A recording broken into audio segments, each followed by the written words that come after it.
Така,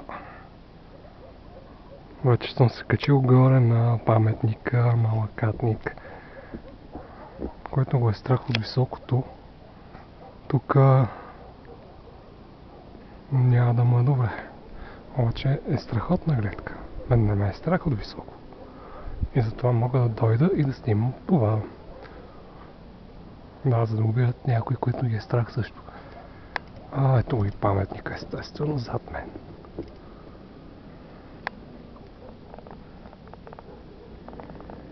Опа, добре бе, звездата, тъй.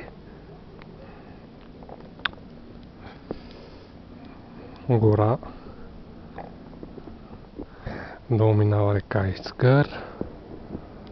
Коритото си. Железопътните релси може да се виждат.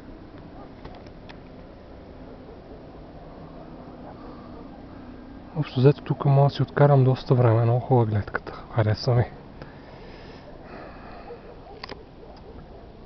Добре. Да спестя малко батерия за други снимки.